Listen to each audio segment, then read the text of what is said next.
coming, yeah, the man's gunning for me tonight. I spent the last week running from the heat, but the beat's coming alive. Let's get lost tonight. Lord, who's on my right?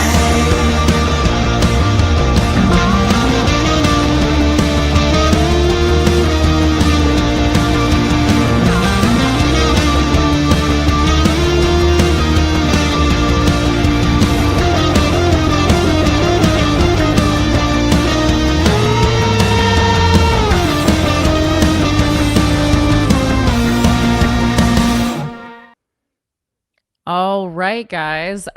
We are live streaming from my home. Look at this picture. Look how much better this is than what we were wrangling in the studio. But we made it work for several weeks. Thanks to Mike. Thanks to Crystal. Thanks to Alfred. Oh, Alfred's here. You guys can see Alfred, which is going to be a real selling point of the show, I think. But anyway, welcome to Without a Country live streaming from my home. Very exciting stuff. And I feel like we're going to have to learn how to, maybe I have to get something so that I can look up at the camera, but I feel like I'm very low to the camera, but everything else looks good. My whole living room is lights and a microphone attached to my nice custom made coffee table by some strange old man in Arizona, I believe, because it has plastic backyard flamingos as legs. Because why would I have any? No. When I say custom made, I feel like it feels like it's going to be fancy, and it's absolutely not. It's cool, but it's not fancy. Anyway, welcome to the show. This is Alfred's dog bed, but why would he choose to sleep in that when he could be on a PB Herman pillow, obviously? All right, I'm excited.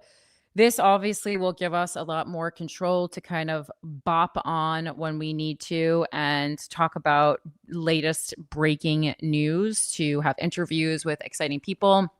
I have so many people who want to be on the show. I feel like my inbox has been inundated, like, as of late, with so many additional emails from people trying to pitch themselves, which is good. Obviously, it means more people are hearing about the show, but it also means that I have more emails to go through. And sometimes sometimes they're tricky, and I can't tell right by just like looking at my inbox which ones are actual emails from wackos, which are of course the ones that I want to read first, and then which ones are secret sneaky pitches. But of course, as soon as I open it, I can tell. All right, cool. So let's see. Today is Wednesday, March 11th. And yesterday I did that Disrupt panel that I was talking to you guys about. I know at least one of you was there, but I talked to you directly. It was good. It was a good panel. Again, Disrupt, if you have missed me talking about it, is this new leftist response to Turning Point. As I said, better late for never. It was created by a guy named Carlos, who used to be the president of Brooklyn Young Democrats, I believe is his resume. And he's 28 years old. And it's very interesting. I love Carlos because it is the same kind of energy you find in people who are successful.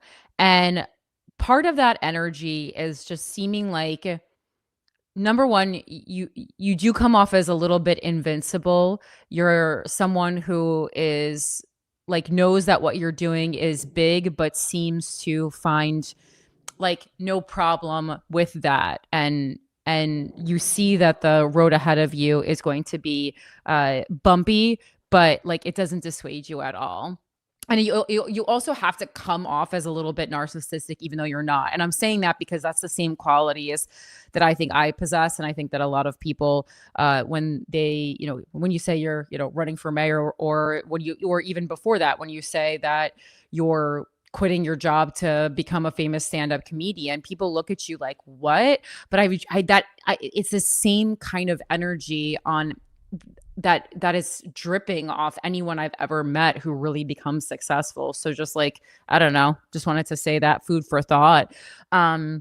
And the panel had a bunch of political podcasters on it. I think everyone in there has a bigger following than me, so it's nice to kind of be entering this new space. It was Meg Klink from Pretty Informed Girls, who we already followed each other. I really love Pretty Informed Girls.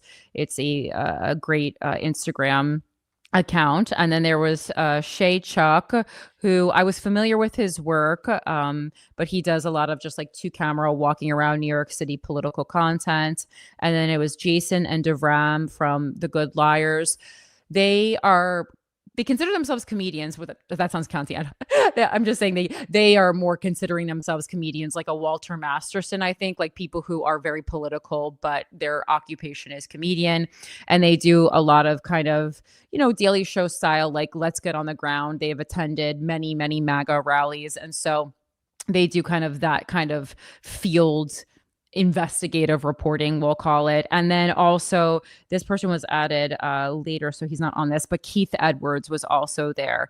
And then me, Corinne Fisher, and it was all hosted by Carlos. And I think that it was so interesting having gone from mayoral forums and discussions of that nature to a panel of political podcasters and creators. Because I got to be honest, I've talked ad nauseum how underwhelmed I was by many of the politicians that I met while running for mayor. But the political podcasters and creators that I've met so far seem to have a way better grasp on the needs of the people, how the left can win, and are just across the board smarter, more well-spoken, and bolder. Like basically, I would have felt so much more comfortable with anyone on that panel last night running anything in Albany than pretty much any politician I've met along the way. And this does not include Zohran.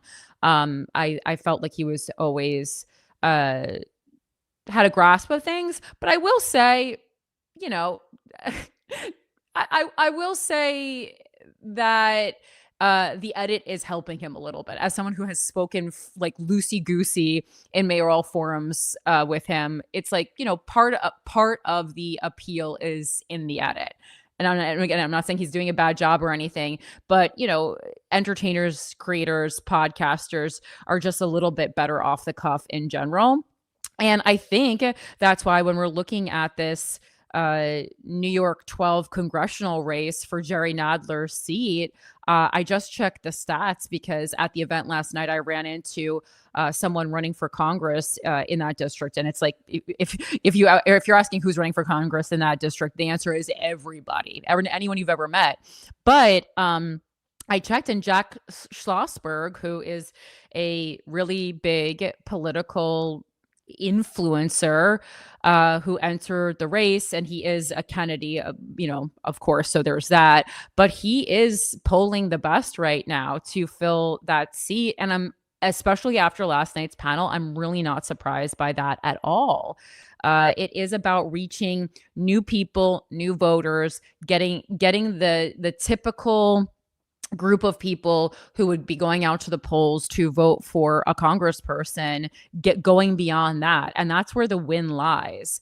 I guess one of my main criticisms would be like on outreach as far as attendance for the event. And I'm not blaming this on Disrupt. This is just kind of like a note to the masses, people who listen to this show who are interested in politics and attending political events. But more regular people need to start going to political events. And I'm doing my due diligence to try and get that to happen. I understand that life is very busy and there is a bit of an apathy towards politics for some people right now because of all the lying and corruption.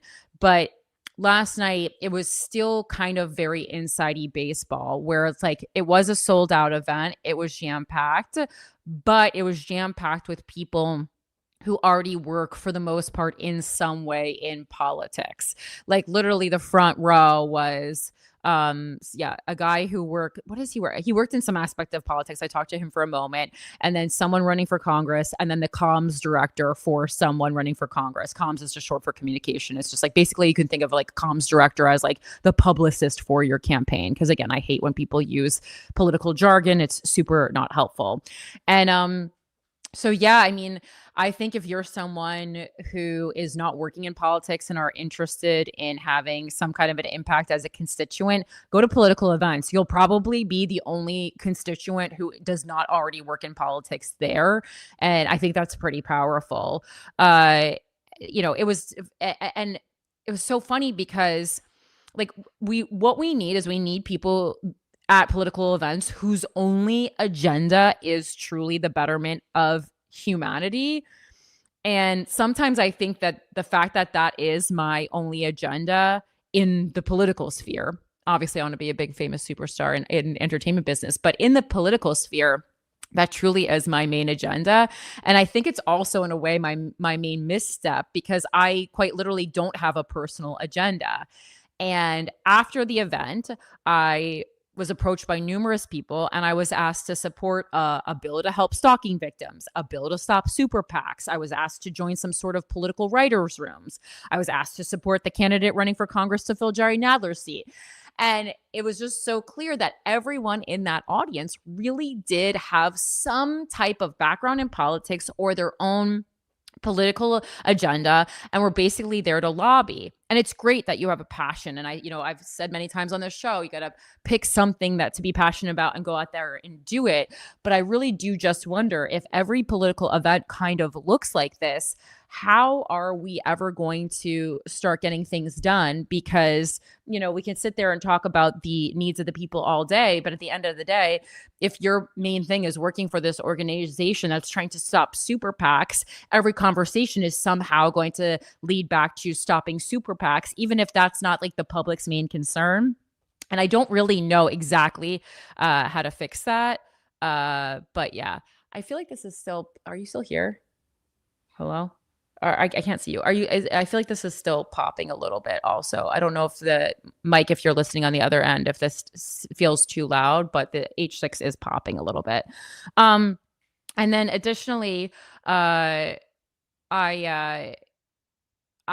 think that the people who are attending political events and who are interested in it are still a bit too, like, it's still like very privileged group of people, right? We're all sitting around talking about like tax the rich and do all this stuff. And then you look around and you're like at Berry Park in Williamsburg. And it's like, first of all, you have to be somewhat privileged to have a Tuesday night where you can go sit around and have have $20 cocktails and, spend the night chatting with other young people who are interested in the future of America. When I was I would say I was older than most of the people there. While the panel ranged from people who were like 25 to, I'm just spitballing here, I hope I'm not offending anyone, but I would say like 45. So I was on the upper end of that. The people in the audience were definitely more like late 20s, early 30s, I would say, is the demographic. So again, like, if you have the freedom to go out, enjoy $20 cocktails, and you don't, obviously, like, you probably don't have children that you need to pay for babysitters for, because if you did, that would become a much more expensive night. You have several hours free on a Tuesday night. That is still a privilege, which is fine, but I did point it out to the people in the room. And of course, it's always kind of like a non-reaction to that, because no one likes to admit like that they're the people with privilege. But it's like, yo, guys, we're on the left. We're the side that constantly loves to weaponize privilege against each other and leave, and say, you're so privileged in your Instagram comments. And I was trying to point it out, not as like we are bad or wrong for being privileged, but that we should recognize that it's a real, it's kind of a luxury that we have to be able to sit around and drink martinis on a Tuesday night and talk about the resistance. And we should take that luxury pretty seriously. And instead of, not just pat ourselves on the back for being there, but really go out there and do something with this time and energy and space that we have. So I just pointed that out. And again, like, I don't, it's neither here nor there. And I'm not criticizing it, but I just think that we do have to find ways to reach people who like, politics has so long focused on people who can get together for some kind of an event, right? Whether it be on the weekend or during the week. And even like, I have neighbors who host a lot of political fundraising events. I often can't attend. I'm a working stand-up comedian, and they have them like during the time that normal people have off, which is weekends, and I don't have that time off. But like, I want to think about and brainstorm other ways that people can get involved in politics that kind of don't involve any pay to play. So that don't, whether that is paying for a babysitter or paying for, a martini, or even, this was a pretty low end political fundraising event, but I believe the lowest ticket was 25. So it's like, you're probably not going to get cheaper than that. And obviously, like, all these things have to fundraise, but it's like, how do we reach those people and get those people involved who can't even afford a $25 ticket to an event, which I think is like still a lot of people. Like $25, like, for some people that they might have to choose between eating dinner and going to a political event. Like there was a time in my life as a teenager when $25, like I probably would have to have been like, oh, do I want to eat dinner tonight, or do I want to skip it and go to this event? And sometimes I did skip it and go to the event, but I was hungry. All right, so that is my kind of review of that. But I'm very interested, and there was a lot of really cool people. Some people who I think will ultimately end up as interviews on this show. We're definitely gonna have Carlos on this show, and then some people who will end up being on GWF. And yeah, and then just like a reminder, if you're running for office, I'm going to try to keep this as loose as possible. It is based on a real interaction I had with someone though. But like, if you are running for public office and you come across certain challenges, like in this scenario, the challenge that the person was coming across was that people didn't want to sign their petition because they felt disenchanted with the Democratic Party, right? And this person did end up getting enough signatures to make the ballot, so it wasn't like even like a pressing concern, but the person seemed like quite overwhelmed and exasperated by it. And I'm like, if this just the fact that people feel disenchanted with the Democratic Party, and it was like a little bit harder for you to get signatures on your petition than you thought it would be, and like I looked at the number of signatures the person needed, it was like 1,200 or something, and I was like, okay, well, first of all, crazy, because I did get like 7,000. And just second of all, like so much of I think what people are doing when you're running on a Democratic ticket these days is getting people motivated, getting people excited, getting people to believe in you and what you're going to do for them, and also educating people. So like if the fact that people seem disenchanted with the Democratic Party is overwhelming you, and like I presented to this person, like, oh, let's brainstorm ideas together right now at this panel, like how we could get more, especially young people, to perhaps sign petitions for Democrats as opposed to independents. Like the person like literally like sat with their arms folded in the front row as if I was trying to make them look stupid. And I even prefaced it with like therapy talk, basically saying like, because the person was saying like, I had a lot of problems getting any people under 65 to sign. Number one, I think it was because of the neighborhood that this person was specifically getting signatures in. It's just a little bit of an older neighborhood in New York City. But then, secondly, like I said, I'm not directing this towards you. I'm not saying that your experience was not true, that you were having trouble getting young people to sign. But in my citywide experience, young people, when I stopped them and talked to them about what I was doing, even if it took a couple minutes to get a signature, I felt like young people were some of the most energized people to sign my petition. And it was maybe like middle-aged people, like the 40s to 50s, like the age range that I'm like just entered, who were the most hesitant to sign it. But anyway, like first of all, like if that is what you're coming across, that should be something that you seek a solution to, not feel exasperated or overwhelmed by, because how the hell, what kind of a job are you going to do as an elected official if the petitioning process is what, is what was too much for you? Like, I fought my petitioning process until the end, and I would have fought it longer. There was just, at that point, it was just not the move. The move was to leave and, kind of support the front runner. But I don't know. And then certainly if someone, if you, if some, you're at a panel and someone brings up this point, like, let's brainstorm ideas together, and then you somehow get offended. Like, I don't know. I just thought it was very weird. Like, if you're running for public office, let me just tell you, you can't be sensitive. You can't be sensitive, and you have to be really, really, really open to criticism. And that's like a switch that I flipped for me, because no, I don't really care to receive a ton of fucking criticism in my entertainment life, because it's really no one else's business but my own.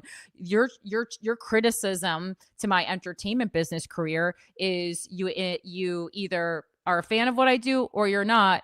And that's kind of where it ends. Like, on a stand-up stage, you either laugh or you don't. Anytime throughout my career anyone has come with any feedback to me about my jokes, I say, we're not doing that right now. And some of you know that from first fan experience. It's not a gate that I keep open. It is a boundary that I set a long time ago and will continue to set. But when I was running for public office, yes, it was part of my civic duty that the door was open for criticism. And so while I agree I'm not someone open to criticism from people I don't fucking know about my art or how I exist in the world, when you are running for public office, you don't have a choice. And, you certainly can still set boundaries. But again, like, every single constituent who comes up to you is your boss. And like, that's just the way it is. I do think we have to stop like being so disrespectful to public officials who don't deserve it. But that's neither here nor there. All right. So that's my big, long assessment of that situation. I probably should have been timing this. I know when we need to stop. Okay. The StreamYard times it amazingly. Amazing. And then a second thing that I am seeing is this has been, I think I talked about this a little bit last week, but the continued non-separation of church and state. And and I want to really preface it, like, go into this very lightly, because I am going to criticize Mayor Mamdani for this, but it's difficult when so many people who are criticizing him are just truly Islamophobes, and that's not why I'm criticizing him. This is the same criticism I've had for Christians, for any religious group where the elected official is a part of a certain religious group. Obviously it's Ramadan right now, and there has just like, I feel like his account, and I checked this to be true because I wanted to make sure it was specifically NYC mayor posting about it, not just Zohran Mamdani's account, because like, that's his personal account, and I feel like he can be a little bit looser there, because that still is him, even though he is an elected official. That's still his account, as opposed to like the New York Sarah Mayor account. But they've been collabing on all of them. Just like a lot of nonstop, very religious posts about Ramadan. And again, it's not because it's Ramadan, it's because it's religious. And I would have the same criticism, and I do have the same criticism for like, I just don't I guess I just don't understand why, if we're doing separation of church and state, why we still have nonstop religious posts. And this goes for our tax dollars funding every single president's Christmas display in the White House. And this goes for like, I don't think we should be rolling Easter eggs on the front lawn, which has long been one of the jobs of the first ladies. I don't get why we are continuing to do this. It's very confusing to me. I feel like it's more religious than ever. And, perhaps Mayor Mamdani's approach is that because we are in such a psychotic Christian nationalist time, that and there is so much Islamophobia that it's a way to make Muslim, New Yorkers and people in general feel seen, and I really love that. But why not? Can we do it for a specific like ethnic groups rather than by religion? Like, why can't we have it so that these different like ethnicities feel seen rather than by religion? I guess that's my criticism. And I know it seems like nitpicking, but I really don't think it is. Again, I talk a lot. Obviously, we have God Watch on here. I just talk a lot about it, and I understand why he is doing it, but I still don't think that the way to solve Christian nationalism is by just trying to present another religion. Like, again, I think the same thing for Judaism. Like, none of these religions um should like should really be affecting our government.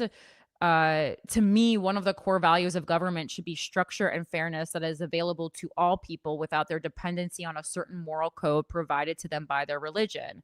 And going a step further, like, do I even trust a politician who needs religion to provide his or her moral code? Like, I kind of don't. And I know then a lot of times, people will chime in with like, well, what about Jewish people? Well, again, if we're talking about Hanukkah, if we're talking about Passover, if we're talking about Rosh Hashanah, yeah, like I don't think these things are things besides, protecting people's right to celebrate them that should be covered by the government. And we've seen it for too long, and we've really become complacent with it because we've become used to it. And I do acknowledge that the only reason it's sticking out a little bit more, although I think it's been sticking out Christian wise in the Trump administration too, is because like now we're being hit with like new in quote holidays. Obviously Ramadan's not new at all, but ones that we're just not familiar or used to seeing on political accounts. But just like across the board, it needs to go for everyone. Like, if this is what America was based on, and this is what there's supposed to be a separation of church and state for government, I think it needs to really need to stick by that. And I think that's something that progressives like we need to work on, right? If we are anti-Christian nationalism, we should be anti all religions being at the forefront of our political conversations. And like, yeah, the last point would be for Jewish people, it's a little bit it's difficult. And I'm not just saying this because I'm Jewish, but like I am by religion not Jewish, right? But I will always be Jewish no matter what religion I practice, because Judaism is also an ethnicity, which makes it a lot trickier. But then it becomes, so when I say like, Jewish people, I mean the ethnicity Judaism, not the religion Judaism. But yeah, that's just something I've been noticing, and I don't know, just really bothering me. Just the absolute deterioration, non-separation of church and state across the board for so many elected officials has just been weighing me down. Speaking of people who are really not separating church and state, let's go to our enemy of the state this week, which is, or who is going to be Clay Fuller. Clay Fuller. All right. So Clay Fuller, he is the Republican candidate who is endorsed by Donald Trump in the special election that's happening in Georgia's 14th district to fill Marjorie Taylor Greene's seat. And I think he was pretty recently just endorsed by Donald Trump, and he's kind of making a big splash. Kind of feels like he almost came out of nowhere. And I looked kind of at the trail of where he did actually appear from, and it wasn't from nowhere at all. Let's see. I'm moving this on. Can everyone see this now? Let's see. Using my second screen. And where did my mouse go? Where did my mouse go? It's not giving me that option to share the screen. Damn it.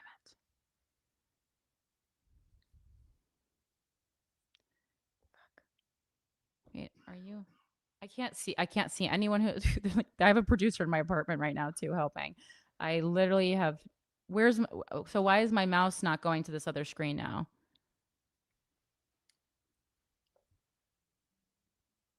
So I have this on here, but it's not giving me that option to share it on StreamYard. All right. So he was endorsed by Trump. Obviously, you see that immediately on the landing page. This guy looks weird. He looks like he's in some kind of a clinical test for clavicular, honestly. And I I really feel for these kids. First of all, okay, so we were going into this conversation based off of my just absolute disgust with everyone's inability to separate church and state. And what do we go on right here? It says Trump endorsed Clay Fuller for Congress, faith, duty, America first. So there's two things I want to discuss here right now. I know a lot of people, as usual, still, have a stick up their butt that I didn't officially endorse Zohran Mamdani, even though I literally was part of Dream, which is part of the faction that actually helped him get elected. So instead of just saying something nonsensical and meaningless, because I actually was on the ground doing work to get him elected, but okay. I do not. I still am very anti-endorsement because it is just a political game, and I wish that we would see this a little bit more clearly. The fact that we land in and we have someone running for Congress and in his art, in his logo, it says Trump endorsed is so crazy and such a chess game. And then underneath it, it says faith. That's the first word. Someone running for Congress, the first word says faith.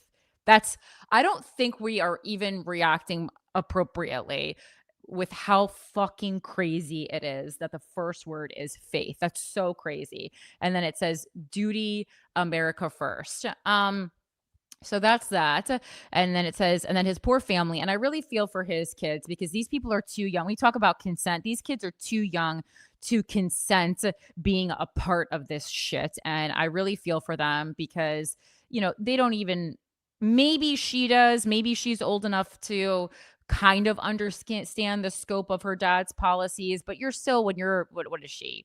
15 max, probably younger. She still has braces. When you're that age, you just do what your parents say, and your political beliefs are your parents' political beliefs and your social beliefs, and unless you're really wild and really like a free thinker, are also just your parents' political beliefs. So this is so unfair that they're just like basically, being indoctrinated into this. So I feel for them. I don't want to make fun of them or anything. And also their children, and I'm an adult. So it says, meet Clay Fuller. Clay Fuller serves as the district attorney for the Lookout Mountain Judicial Circuit, a 4-county circuit in Northwest Georgia. In this role, he is the top prosecutor for the region and prosecutes some of the circuit's most violent and heinous crimes. I know Mike loves when a prosecutor is running for office. He secured convictions in numerous jury trials, including murder, rape, and armed robbery, resulting in life sentence for the perpetrators. I do wonder what his stance on, a woman getting pregnant from rape is, but I guess we'll get into that on another day. Something really interesting that I found out about him is how his kind of start in politics is that he was a Trump appointed fellow to the White House, which to me basically means that it's like, oh, he's a Trump appointed fellow to the White House. Kind of like, it's like this guy came seemingly out of nowhere. And this just goes to show that, Trump is absolutely trying to position people in the government who can be there and do his bidding after he's no longer able to serve or is dead or whatever it is. Clay's priorities: America first economy, mass deportation now. That's super fun. Constitutional conservative, tough on crime. Constitutional conservative: Clay will use his legal skills to fight back against the radical left as they try to limit our constitutional freedoms, most importantly, those enshrined in our First and Second Amendments. Our God-given rights shall not be infringed, period. As a devout Christian, Clay knows the U.S. Constitution and American way of life were inspired by the teachings of Christ. And as an Air Force veteran, Clay understands the sacred duty of safeguarding our God-given freedom. So he uses God-given rights and freedoms both in this passage that's supposed to be about the Constitution. And then he reminds us that the American way was inspired by the teachings of Christ. Okay, so just someone who is like, we're not even trying to separate church and state anymore. again. And I feel like the argument for separation for of church and state is even stronger when we really apply this to all religions, because Christians are fast to cry, that they are being attacked right now. And well, you're being attacked because we're defending ourselves, because you're acting absolutely outrageous, and also using Christianity as a mask for, I don't know, racism, sexism, misogyny, xenophobia. The list goes on and on, as a way to take away rights. But I will side with them, by saying like, oh, well, it's not actually, and it doesn't need to be an attack on Christianity specifically. It can be an attack on any religion that is not separated from the state, and that is absolutely how I feel. And again, it is just by the day getting wonkier and wonkier. I know what this is. Okay. Let's see. So going on, there might not be a lot of visual element to this week's episode, guys, but just, a lot of you listen online anyway, or you can get to see my beautiful face. Let's quickly move on to the Patreon. All hail to our amazing dictator, Christopher Fungi. Thank you so much for continued support of this show. You absolutely rule. And we had a bunch of new cuties sign up this week. Thank you so much for your support. We had new cutie Melissa Coleman, cutie Jorge Lanuza, cutie AD C4. Again, I just read the name that you actually log in with. So if you want me to say your real name, you got to give me the okay. I just try to make people anonymous if they want to be anonymous. And then cutie Alexandria Bartlett. Thank you so much for contributing to this show, for purchasing things like this amazing live stream setup, which honestly, it's going to work, but this is, we knew there would be growing pains with this first one, but I am very happy with the crystal clarity of the picture right now. All right, let's go into the mailbag. Here. This is from the mailbag from Wacko Jessica. This says, hey, Corinne, longtime listener of both GWF and Without a Country. Love the critical thinking, love the lifting of communities and all that you do. All that said, I'm not sure why no one seems to be really talking about Ohio. And I apologize. I specifically have a vendetta against Ohio, but it's purely because of the men that you make. We in my state have been stuck with Governor DeWine for what feels like an eternity. No one on either side seems to like or have ever liked him from what I've seen and heard. Well, you might not have liked him, but you gotta someone voted for him, He's finally coming out of office, and we have a really great looking candidate from the Democratic Party, Dr. Amy Acton. And this is not someone that I'm endorsing because, I don't endorse or have done a lot of research on myself, but I wanted to share this because it seemed like a pressing issue. Seems like it's her versus a tech bro on the right. I don't see any big ads or props on any platform anywhere. Props, that would be something that other creators and, podcasters would be able to do. Ads would be mostly paid by, super PACs or her own campaign. So she just probably doesn't have the budget, I'm guessing, to do that right now. If you're not seeing ads, hoping you could highlight her campaign. We need change and protection so hard here. I was thankful and surprised Ohioans voted to protect women's health care not too long ago. Maybe there is hope. We've had big turnouts in protests, such as the No Kings protest. Over 5,000 people in a small mentor town was shocking for me to see and be a part of. Thanks for all you do. Jessica, small town, Ohio homeowner. So definitely, again, these more local races are so important to be involved in. I would say, again, probably more important to be involved in than uh than even national politics, just because, at this point, if, even Congress seemingly can't control Donald Trump, I don't know what we as individuals are supposed to do, but something that we absolutely do have control over is things that are happening in our states, cities, and towns and communities. Speaking of communities, I officially finished my application because it was due last week for the community board in New York City. I don't know if I mentioned that on air or not, but I did. So we'll see. The next step would be an interview. But let me go to this uh, Acton for governor. And let's see. All right. She looks like a chill lady. She looks like a chill lady. And let me see what we're doing here. Nope, don't share that window. Share this window.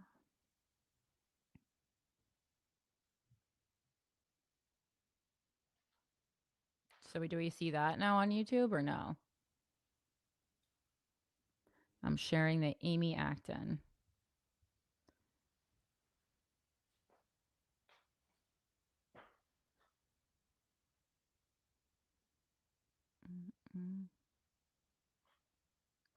All right, so let's see what's Ohio. Let's give power back to the people.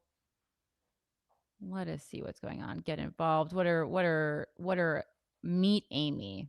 Wait, meet David. Who's David? Is David her husband? I don't want to meet him. David is like, or is this like a deputy governor? Oh, I'm guessing this. No, that looks like her husband. Never mind. What are they? Are they running for governor as a duo? What's going on here? I don't like it. This is this is my feminism coming through though, so that's my bias. David Pepper is a lifelong public servant, lawyer, and fifth generation Cincinnatian who has spent his career serving the public of Ohio, fighting to put working families first and make our communities more affordable. Again, when we're voting for people, we're not voting for a duo unless he is running for deputy governor or something. So meet Amy, a fighter for Ohio. Dr. Amy Acton grew up in Youngstown, Ohio, under difficult circumstances, but that made Amy tough. And now Amy is running for governor to fight for every Ohio family that's struggling today. Mother, doctor, fighter. Growing up in Youngstown in a family who'd worked in the steel mills, Amy Acton faced a difficult childhood, overcoming abuse, hunger, and periods of homelessness, which is good. You got to say all this about yourself if you're running for office and you look like a privileged white lady. So good on her for using that. That challenging upbringing molded the values and determination that have shaped a career dedicated to lifting others. And I just say that not because like I am unwilling to vote for someone who looks like a privileged white lady, but it is something that you're working against. Maybe not in Ohio, definitely if you're running in New York though. From working as a waitress to delivering newspapers, Amy worked her way out of poverty and put herself through college and medical school to become a doctor. She experienced firsthand what so many Ohio families face today, working harder than ever and still feeling like they're falling behind. After medical school, she began a lifelong focus on children's health. Her first assignment was a pediatrics residency tackling the horrific consequences of the crack cocaine epidemic in children. She then began a residency at Children's Hospital and Ohio State University, where she trained in pediatrics and preventative medicine. There, she created the first ever residency rotation in child advocacy and gained a master's degree in public health. Amy emerged as a community leader for children's health as the director of Project LOVE, a partnership between Columbus area hospitals and community stakeholders focused on preventative health for Columbus area children. She also joined the faculty at OSU, where she became an award-winning professor of maternal and child health and global public health. Amy later learned that later joined the Columbus Foundation, where she led on a wide variety of community health issues from youth homelessness to women's health.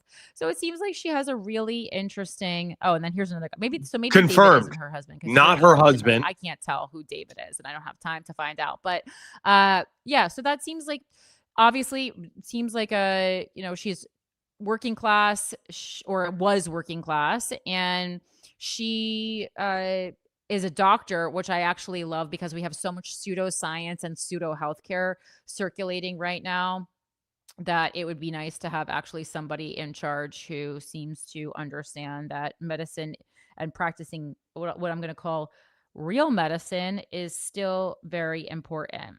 All right, let's see. All right, let's go on. And Mike, I'm saying maybe you could see it because it's still on the shared Google Doc that we have is how you could click it, was my point. All right, going into now the well, there was all right, let's move forward a little bit just because we're behind because of all these technical issues. I'm going to go right into girl right now. The Kristi Noem firing obviously was something that took the world by storm this week. This is from Fox News. And let's see if we can share screen.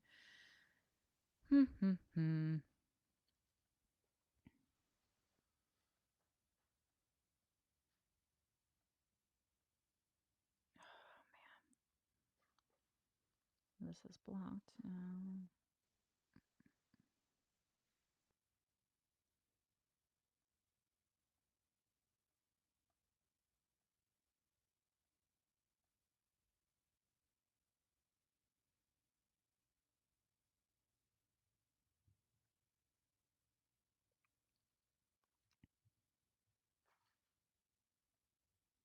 All right. So, can I have my phone so I can, please, so I can watch YouTube also. I'm just gonna do everything myself. Um, let's see.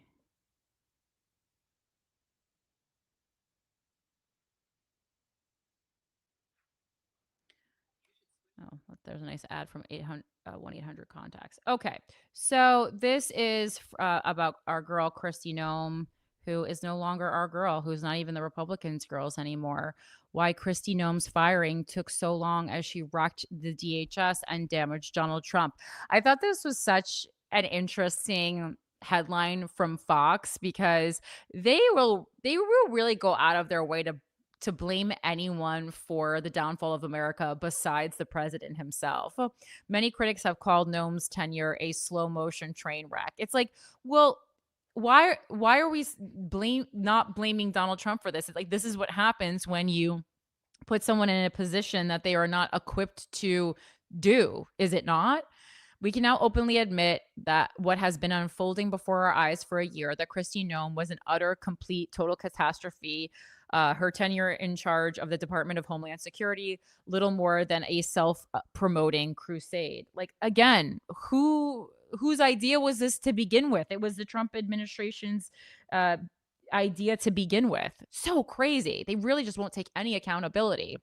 She was unqualified for the job from day one. Yeah, we all knew that. Like, again, it's so funny how they're acting like Donald Trump's own idea is what hurt him. And now Kristi Noem somehow like put a spell on Donald Trump to become the head of this. Like, what?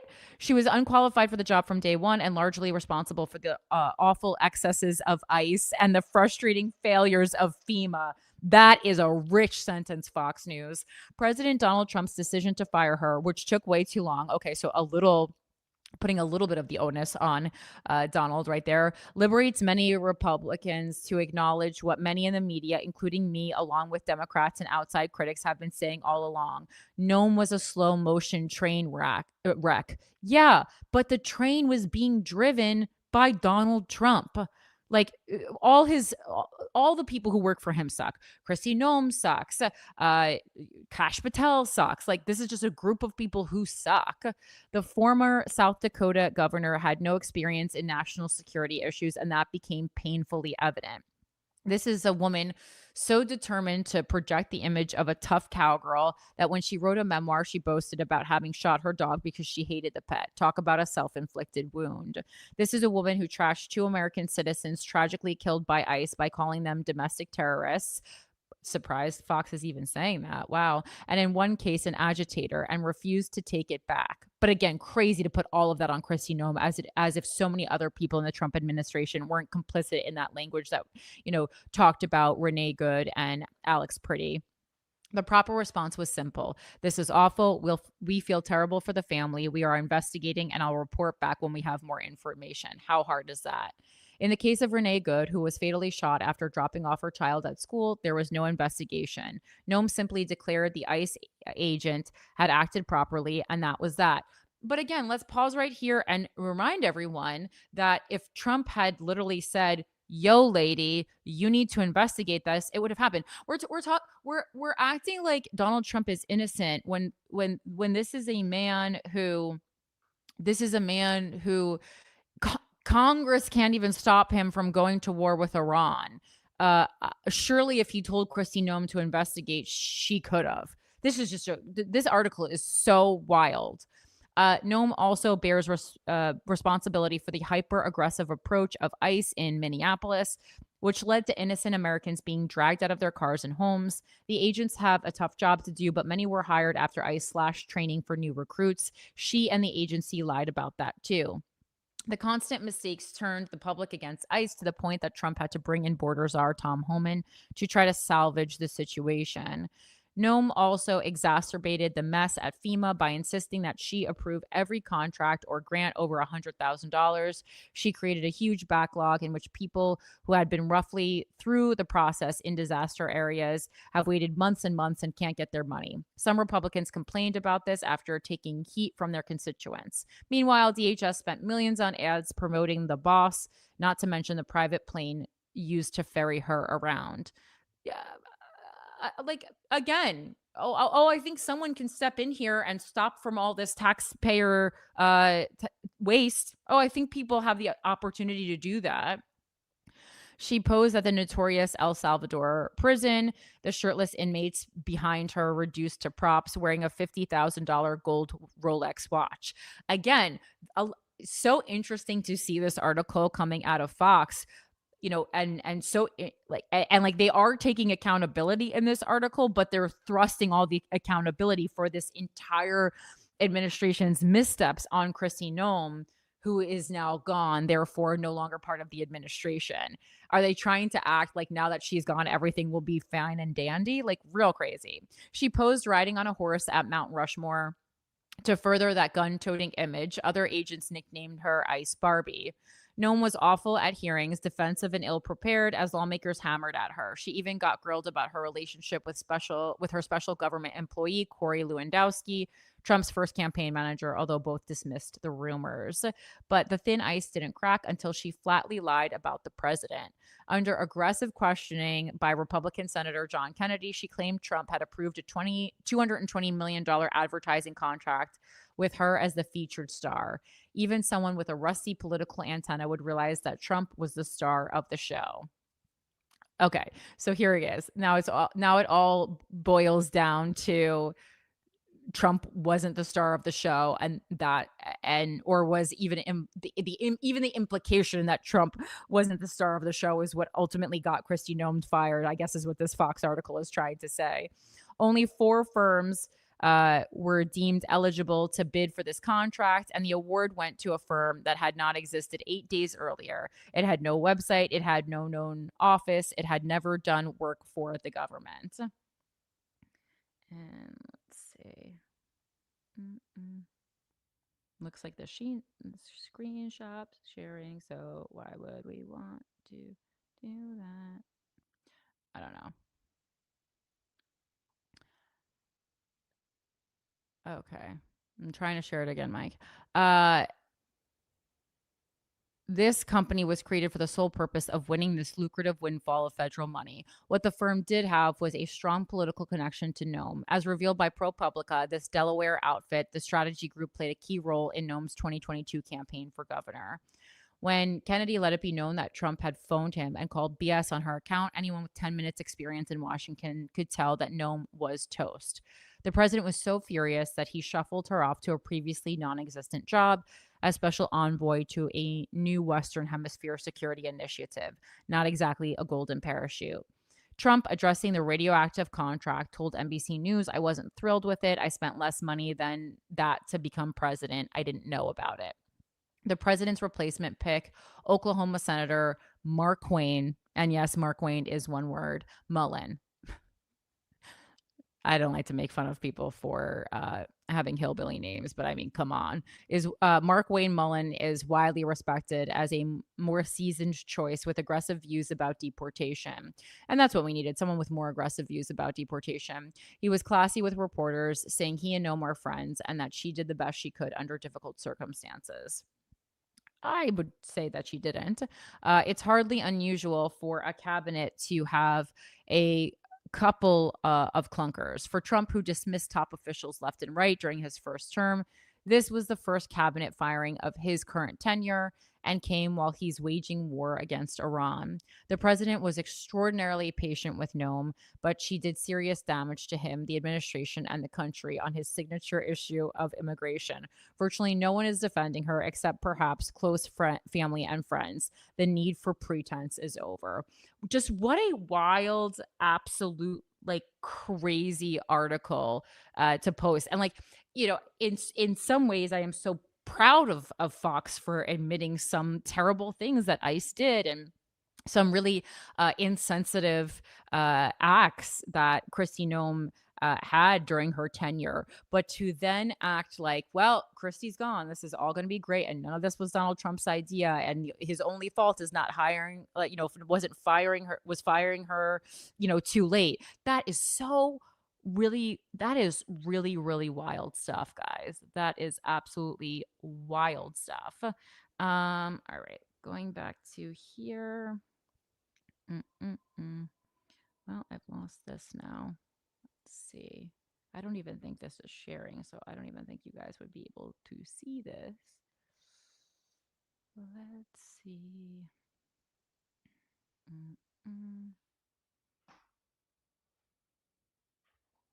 All right. Now, next we are going to be talking about ICE getting hacked, which is super interesting.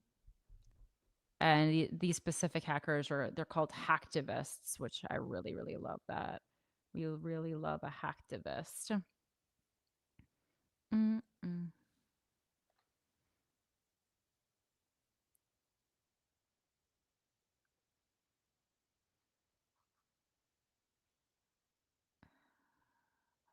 see.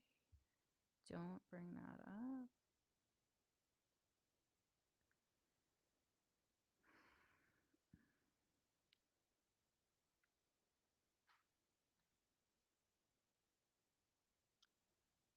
All right. But that's not being shared. Damn it.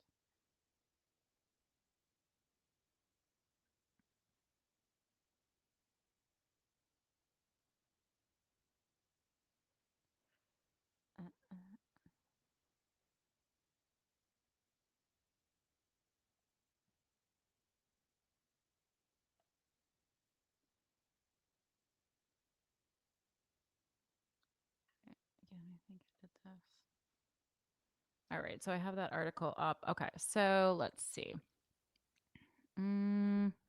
This one is about hacktivists. How do I make this bigger? All right, I don't think I can. Sorry. I really wish you guys could see the behind the scenes here.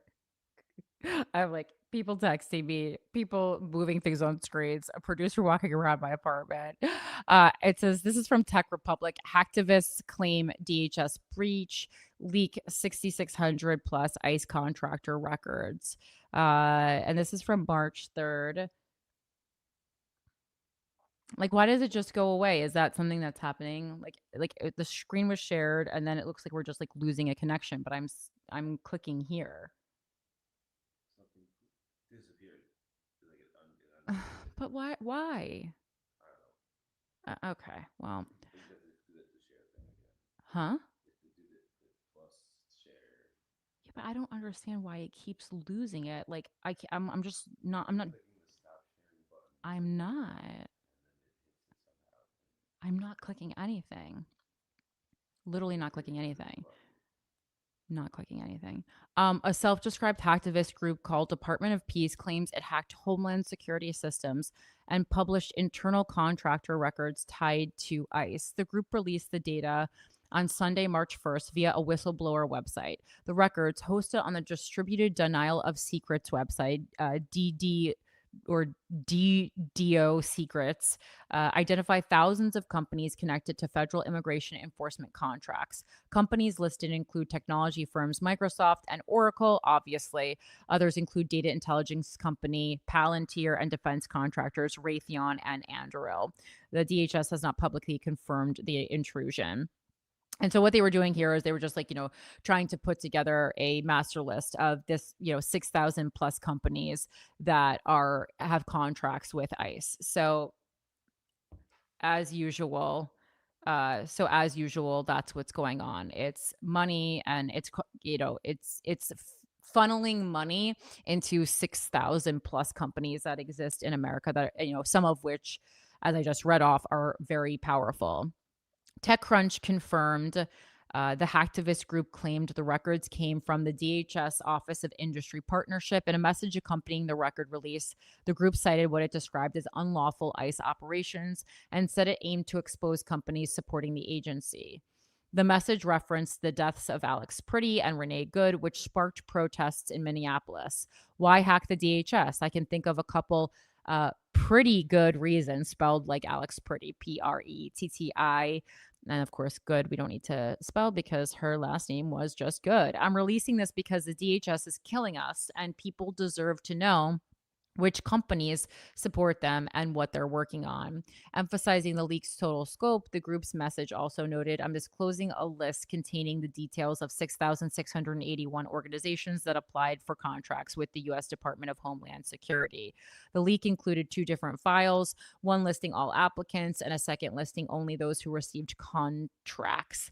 The leaked records reportedly contain several categories of sensitive data, including company names, company URLs, names of various employees and sometimes their titles, business and potentially personal addresses, employee phone numbers, employee email addresses, tax identification numbers, including employer identification numbers, and potentially SSNs, other government contractor IDs, such as UEI numbers and cage codes, some internal comments by DHS staff regarding things like updates to the information above. As a publication, the DHS hasn't debunked or validated the hack claims. However, it's uncertain whether the entire record came from a breach or was compiled from different online sources. A security researcher, Micah Lee, created a GitHub page structuring the records for easy access. It offers the option to search by different filters and list companies based on their contract amount. Cyber Apex Solutions LLC topped the list with the highest allocations, $70 million in total. TechCrunch also noted that the top 3 companies by allocation, including DHS and ICE, have not responded to requests for comment. And what's also interesting about that is all right, so looks like what I'm doing this. What's also interesting about that is the Chili. There's this thing called the Chili app, and just gonna go on my phone real quick. That is also doing a lot of work with ICE. I just found out about this literally moments before I went online, but they're the ones who posted a video that even told me that ICE got hacked, and on their app they somehow are organizing like different initiatives that people are having all over the world.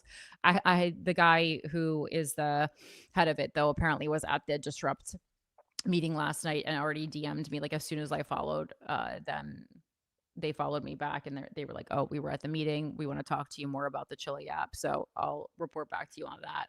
Again, there's a lot of things going on right now with these different startups of initiatives, whether it be Disrupt or the Chili app or whatever it is. And I'm interested to see which end up having a really like big effect on how leftists exist and share information online.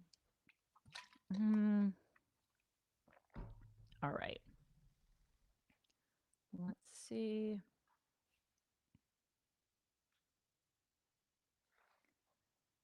All right. Speaking of people getting hired or fired, Erica Kirk is also got a new job this week, and it kind of flew under the radar a bit. But again, when we are so overwhelmed by different pieces of information, this makes perfect sense. This is from Newsweek. Donald Trump just quietly gave Erica Kirk a very rare position.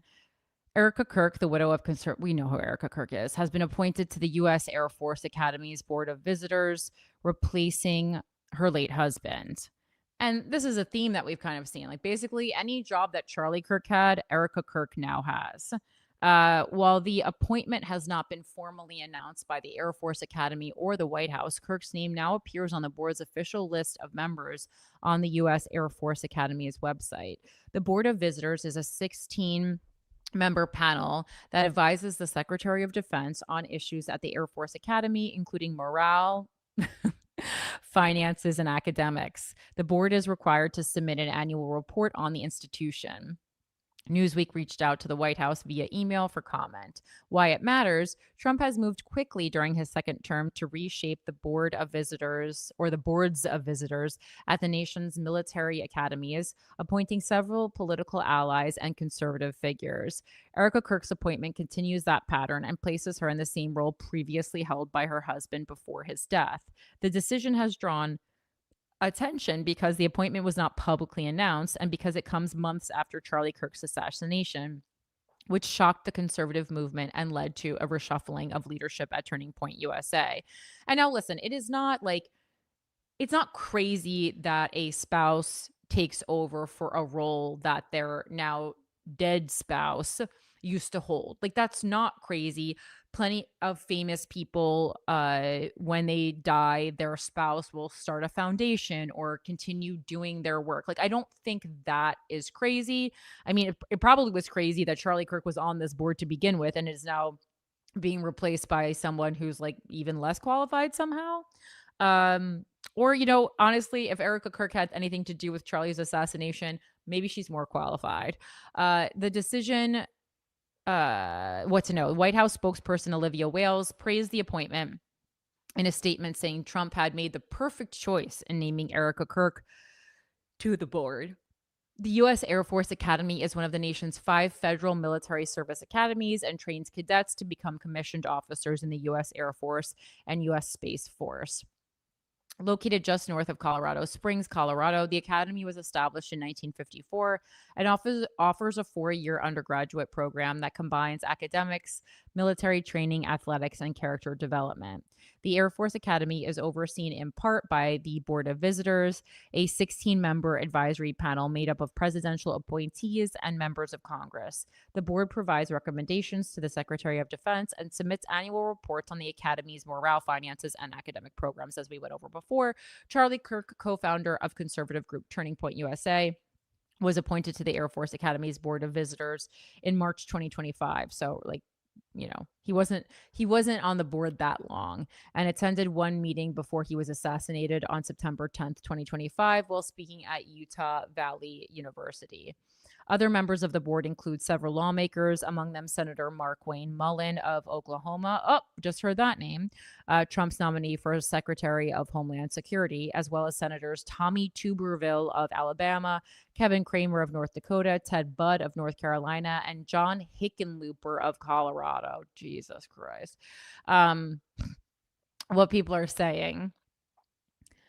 Olivia Wales says Charlie Kirk served proudly on the board, inspiring not only the next generation of service members, but millions around the world with his bold Christian faith. Again, more non-separation of church and state, defense of the truth, and deep love of country. Erica Kirk will continue his legacy and will be a fearless advocate for the most elite air power force in the history of the world, whose warriors keep our nation safe, strong, and free. What happens next? Since the death of her husband, Charlie Kirk, Erica Kirk has taken over as CEO of Turning Point USA. Her appointment to the board places her in a formal advisory role at the Air Force Academy as the panel continues its oversight work. So that's great. I was like, what? How can this get better? And it was if Erica Kirk was able to somehow work for the government in some capacity. Excuse me, sir. Excuse me, Sir Alfred.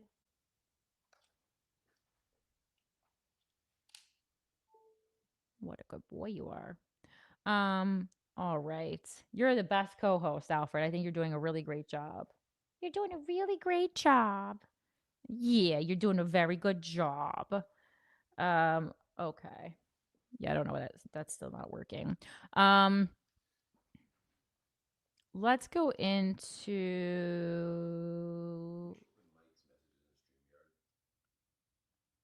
Yeah, there's not any new messages.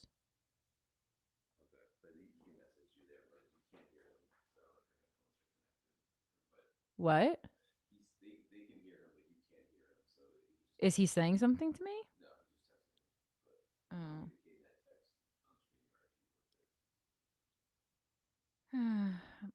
Okay. Mike said just keep going. I got that message. I didn't get any previous.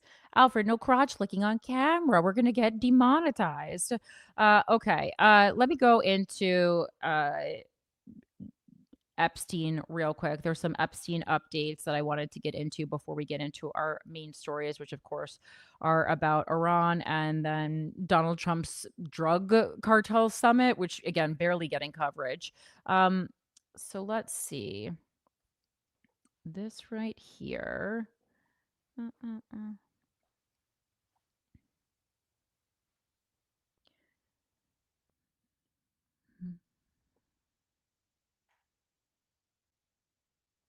Just sharing the screen on here.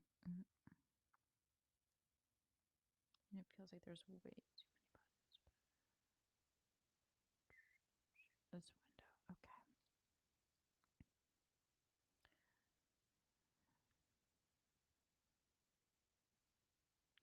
So again, this is from the Miami Herald, and this is from March 7th. Prison guards discussed cover up of Epstein's death. Inmate tells FBI.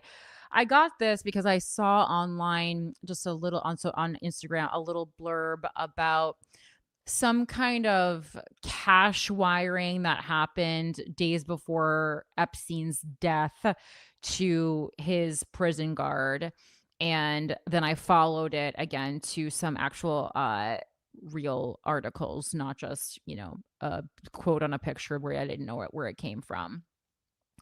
So this says an inmate housed at the Metropolitan Correctional Center in New York told the FBI he overheard guards talking about covering up Jeffrey Epstein's death on the morning he died. The federal government's online Epstein library contains a 5-page handwritten report of an FBI interview with an inmate who awoke the morning of August 10th, 2019, to the loud commotion in the Special Housing Unit, or SHU, where he and Epstein were jailed. Breathe, breathe, he recalled officers shouting about 6:30 a.m. Then I would have loved to hear the acting there. Then he said he heard an officer say, dudes, you killed that dude. Cowabunga, dude. A female guard replied, if he is dead, we're going to cover it up and he's going to have an alibi. My officers, the FBI notes said. The inmate claimed the whole wing overheard the exchange. Later, after learning Epstein had died, he said inmates said Miss Noel killed Jeffrey. He identified the female guard as Tova Noel, one of 2 correctional officers who were later charged with falsifying reports so that it appeared from their records that they had made their rounds that night when they had not. The charges against her and the other officer, Michael Thomas, were later dropped, but both were fired. The inmate's account has not been substantiated, but it nevertheless raises questions about Epstein's in-custody death. Both the New York Medical Examiner and the U.S. Department of Justice concluded that Epstein died by suicide. Dr. Michael Baden, a forensic pathologist hired by Epstein's estate to attend the autopsy, has said he believes the injuries to Epstein were more akin to strangulation than suicide. But the FBI report is likely to fan suspicion, as the New York Post also reported on Saturday that Noel's bank flagged a $5,000 cash deposit that she made to her Chase bank account on July 30th, 2019, a week after Epstein was found in his cell in what prison officials concluded was a suicide attempt on July 23rd, 2019. Again, what I really learned from a lot of these articles is just for what a small amount of money people will do quite literally anything. Like, can you, like, you're gonna kill someone and falsify reports for 5K? Really? Damn. Going back where? Oh, okay. The official reports, like, do I even need these in? Because it's really just the official, what? The into it just, again, like, I'm just like, can't, I'd rather just be incidents show that Epstein initially told prison officials that his cellmate had tried to kill him after extorting him for money. The Post also reported that on the morning of Epstein's death on August 10th, Noel searched the term latest on Epstein in jail twice, once at 5:42 a.m. and again at 5:52, about 40 minutes before the other guard, Michael Thomas, found Epstein. Just people are so hilarious. I mean, not hilarious at all, but also so hilarious. Her bank records, which are in the files, showed that Noel received thousands of dollars in cash and Zelle payments in the months before Epstein died. Okay, so that makes me feel better, at least for her, because it seems like it was much more than $5,000, and that she was on some kind of a payment plan, not merely just $5,000. And also, like I did notice when I was reading this article, like the first, it is very common for, especially with cash deposits. I think, I have a Chase account, and I was depositing large amounts of cash when I had a store that was dealing in cash. Not 5,000 usually. God, I wish then the store would still be open. But I think 5,000 a lot of times is like the max for a cash deposit, especially if you're doing it via ATM, like in one fell swoop. I don't know. They do have limits on that though. So that makes sense that you would want to do it. And then if you also, a lot of times, like if you are putting in more than $5,000 in cash, they start hitting you with fees, and I think that's even like per month. The Miami Herald was unsuccessful in reaching her attorney on Saturday. Epstein's former cellmate, Efren Reyes, told prison officials that he told Epstein he would be safer if he paid inmates and guards for protection. Sources have told the Herald that Epstein did make protection payments. Okay, good. Good for him. Noel's bank records also reveal that she was making payments on a brand new Range Rover, but she was not asked about the cash during her DOJ interview. Epstein had 3 fractures on the left and right sides of his larynx, and Baden said it is rare for any bones to be broken in a hanging, let alone for multiple bones to be fractured. Those fractures are extremely unusual in suicidal hangings and could occur much more commonly in homicidal strangulation. Obviously, if there's some kind of a struggle, some kind of a conflict, said Baden, who added that there were hemorrhages in Epstein's eyes that are also more common in strangulation than in hangings. The DOJ's official death investigation noted that, quote, none of the inmates who were interviewed had any credible information suggesting Epstein's cause of death was something other than suicide. And that's like, obviously they are going to know. Like if anyone's going to know, like, any place has gossip, and that includes jail. The investigation also concluded that 3 interviewed inmates with a direct line of sight into Epstein's cell stated that no one entered or exited Epstein's cell after Epstein was locked in his cell the night before. Because it seems like other people's got paid off, right? Oh my goodness. So I thought that was something very interesting that, again, I did not see a ton of people looking into this week. And then furthermore, because I know you guys have, really been interested in Epstein and maybe wanted even an Epstein specific article episode, I don't feel comfortable as of now doing that just because I don't think I know enough. But every time I find something, to do a whole episode, and there are so many other things that we are looking into. But again, definitely don't want it to be that, the war in Iran, happens. And then all of a sudden we're not concentrating on the Epstein files. So this is another thing I saw that, again, originated on Instagram, and I only saw NPR covering it. One was something that was just like a back and forth conversation, and you guys know I hate reading this, but this is very interesting, and again, just shows the depth of what the depth of the lengths that Jeffrey Epstein was willing to go to to basically groom and get women or girls to be part of his sex trafficking ring. So again, this is NPR, how Epstein and Maxwell used an elite Midwest art school to prey on girls. And I mean, this is going back decades at this point. This is going back to, 1993. So years before they were convicted sex offenders, Jeffrey Epstein and Ghislane Maxwell used his wealth to gain access to a prestigious boarding school for young artists in Michigan, using a rental lodge Epstein donated to the school as a base from which to recruit some of their earliest victims, according to the Department of Justice records and former campus administrators. The idyllic, nearly century-old Interlochen Center for the Arts, tucked between two lakes south of Traverse City, features grade school and high school level programs in music, theater, dance, and visual arts, among others. It's famous as an incubator for young artistic talent and boasts alumni such as Josh Groban, Nora Jones, Chapel Roan, Felicity Huffman, and Divine Joy Randolph.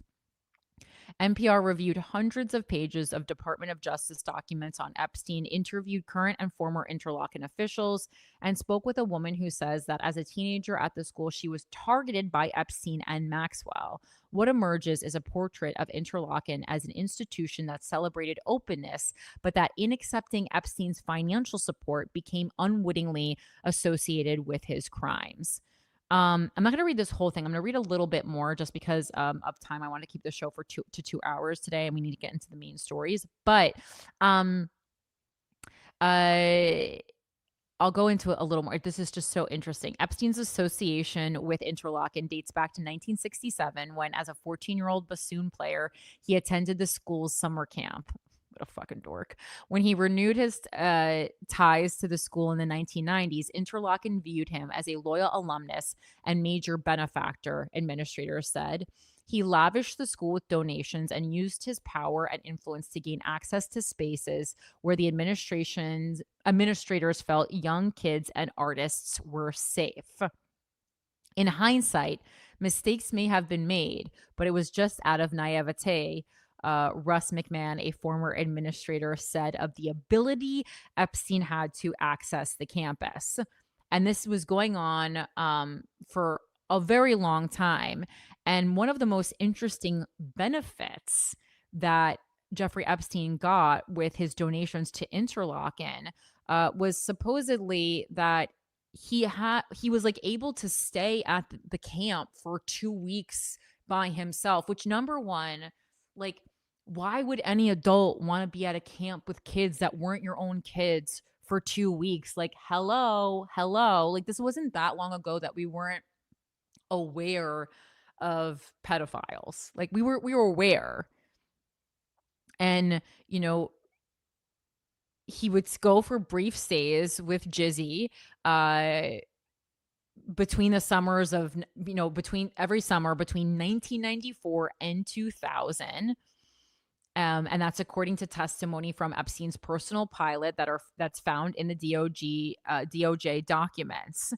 And the same thing, they preyed on this similar type of person, which seems to be Maxwell's job. Kind of, Jeffrey would do the deeds, but Maxwell would kind of knew what type of girl would be susceptible to kind of falling for their tricks, I guess. So again, this is just so there was just so many people complicit in this, and this really goes into that Interlochen story. If you want to know, again, I didn't see a ton of coverage on this, but NPR, is one of my favorite outlets, and they did really nice, extensive coverage on it. And it looks like they also, did a podcast or kind of a episode you can listen to if you're more interested in listening than reading. All right. So, and then real quick before we get into our main stories, we did hear this week that Pete Hegseth apparently spent, like enough to educate the entire United States on seafood. Like the Pentagon, which apparently the Pentagon never properly passes an audit, but the Pentagon spent millions of dollars on luxury crabs and other food items in a single month as part of a frantic end-of-year spending spree to maintain its immense funding. So included in this spending was $2 million on Alaskan king crab last September, as well as $6.9 million on lobster tail and $1 million on salmon. The Defense Department also spent nearly $140,000 on donuts, $124,000 on ice cream machines, $26,000 on sushi preparation tables, and a whopping $15.1 million on ribeye steak. As open the books explained, the Pentagon tries to spend as much of its congressionally allocated budget as possible at the end of every fiscal year because of federal use it or lose it rules. And again, like, so I understand why they did it, but it's just so crazy that that's what they decided to spend it on when there are so many things that are so desperately needed in this country. Like, it's a real slap in the face to us as constituents, as usual. All right, going into now our main stories, we have coming in at number one, this is something I've been thinking about for months now. Why can Congress seem, Congress is part of Congress's job is to be the part of the checks and balances system for the president, and I really just absolutely cannot understand why they cannot seem to control Trump in any way, even when it comes to things that would definitely be in their jurisdiction, like starting a war with Iran. But this is from the Washington Post: why Congress keeps handing Trump its power. The president has started a war and levied sweeping tariffs, marking a major expansion of executive power at the expense of the legislative branch. This is by Liz Goodwin. Early in March, senators gathered to take a vote meant to remind President Donald Trump of Congress's power. Just a few days before, the president had launched a war against Iran without seeking legislative approval. Two senators pushed forward a resolution that would have halted the fighting until Congress officially authorized military action, its prerogative under a 1973 law passed near the end of the Vietnam War, which I believe we spoke on maybe like at some like a month or so ago on the show. On his way into the Senate chamber, Senator Rand Paul, a Republican and libertarian from Kentucky, said founder James Madison once wrote that each branch of government's ambition would counteract that of others. But I think Madison never imagined or envisioned a Congress with no ambition, Paul said. This is a Congress without ambition. This is a Congress without really a belief structure in defending legislative prerogative. They just are a rubber stamp for whatever a president tells them to do. Wildly embarrassing statement to be made about you. Paul walked onto the Senate floor and cast the lone GOP vote for the measure, which failed. The vote was merely the latest capitulation of a GOP-controlled Congress that has subordinated itself to the executive branch headed by Trump. While lawmakers once jealously guarded their constitutionally endowed power over spending, trade, and war, regularly checking the executive, Republicans in the 119th Congress have cast themselves as helpmeets to the president instead. I have no intention of getting in the way of President Trump and his administration, House Speaker Mike Johnson said in late January when asked about his procedural maneuvering to prevent members from voting against the president's tariffs. He has used the tariff power that he has, very effectively. Weeks later, the Supreme Court disagreed, issuing an opinion that struck down most of Trump's sweeping tariffs as an infringement on Congress. Yes, legislating can be hard and take time. And yes, it can be tempting to bypass Congress when some pressing problem arises. But the deliberative nature of the legislative process was the whole point of its design, Supreme Court Justice Neil M. Gorsuch, a Trump appointee, reminded everyone in his opinion. Asked if he would work with Congress to enact new tariffs, Trump said, "I don't have to." He later imposed new tariffs using a different authority. Again, as we know, he's been known to do that. Just kind of really any unused rule from decades or wartime or whatever his little heart desires, he's been able to find and use. I don't know. Maybe he's talking to ChatGPT about it. All right. Look, lawmakers of both I don't hear anything. Lawmakers of both parties have been ceding congressional power to the executive Long before Trump was elected, especially on matters of war and trade. Congress has not officially declared war since World War II and has passed laws delegating its trade power to the president in some circumstances.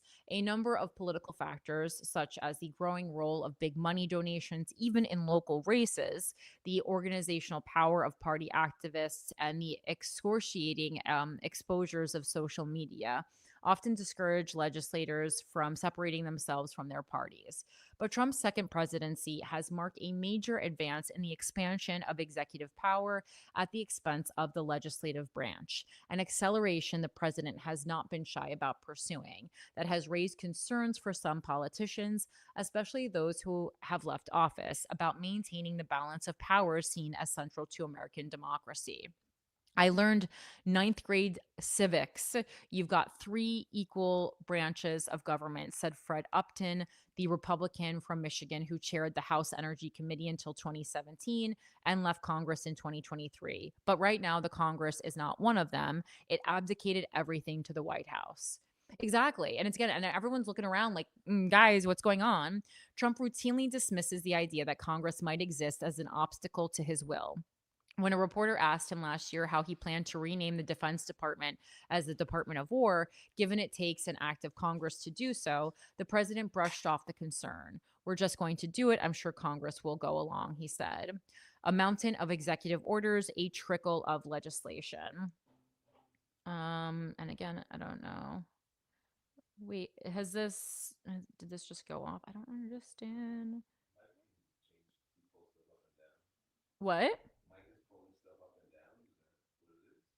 I don't know. Um Hi, baby. Over the past year, Congress has allowed the executive branch to refuse to spend or delay funds that legislators appropriated, overhaul agencies without consulting it, and issue executive orders on matters that previously would have been approached only via legislation. Scandal tainted presidential nominees who might have failed to win approval in past administrations have largely muscled their way through tense confirmations as Trump let Republicans know he would take any no votes as betrayals that could lead to primary challenges for rogue senators.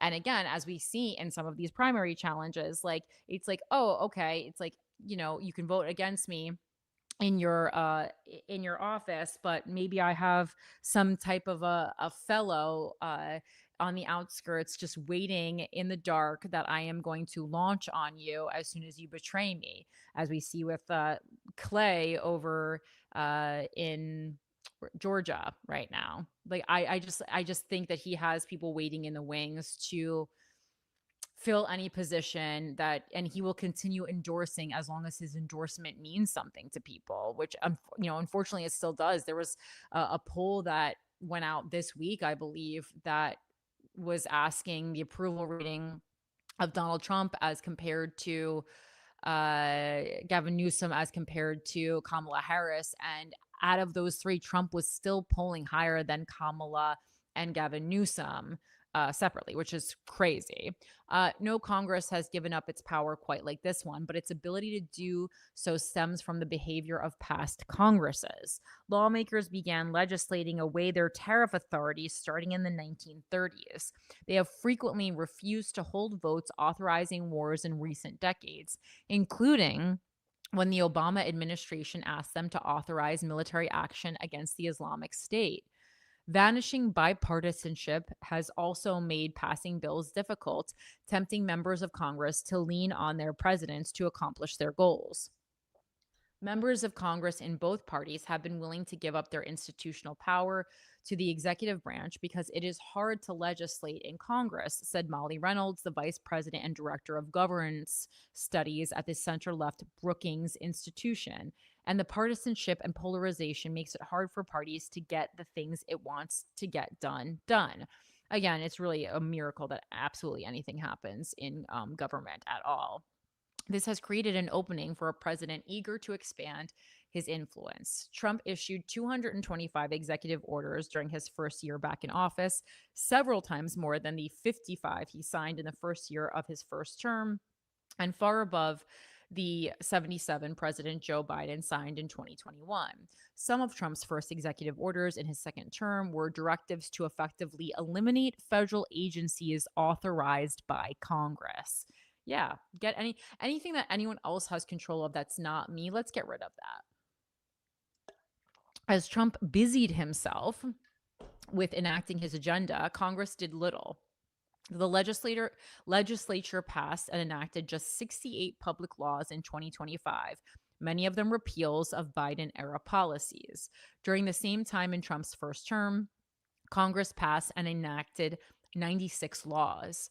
Many Republicans have excused Trump's incursion into their territory, arguing Congress has become too dysfunctional to tackle GOP priorities, such as lowering the ever expanding national debt. The debt has continued to climb under Trump, as a reminder, reaching more than $38.8 trillion, according to the Treasury Department. They've defended giving the president wide latitude to set both his and their agendas. Johnson, who emerged as a weakened speaker in a closely held House after a bitter internal battle, said after Trump was sworn in that part of Congress's role was to look through Trump's executive orders and decide which ones should be passed into law. One of the first bills the House passed in 2026 did just that. It codified Trump's executive order allowing shower heads to have higher water flow rates. If you want a nozzle that drizzles on your head, then go get one of those, said its author, Representative Russell Fry, Republican, South Carolina. That should be your choice as a consumer.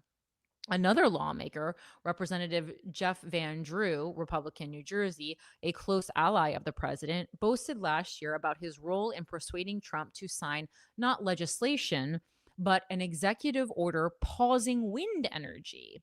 We wrote that first part, he said, of the order in an interview with the conservative Newsmax network. Proud to be a part of it. We are so unserious. Even this Congress's signature achievement, the massive tax and immigration legislation called the One Big Beautiful Bill, which became law in July, involved an unusual level of involvement from the president, who served as something of an unofficial whip, pressing House members to support it.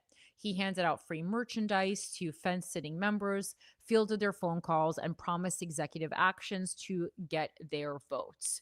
You know, it was supposed to be in 3, 4, 5, 6, or 7 different bills, Trump said at the signing ceremony for the sweeping law in July. I said, let's do it in one big, beautiful bill. And Congress did. A state of emergency. Constitutionally, there is a way a president can sidestep Congress and gain additional powers when there is a national emergency.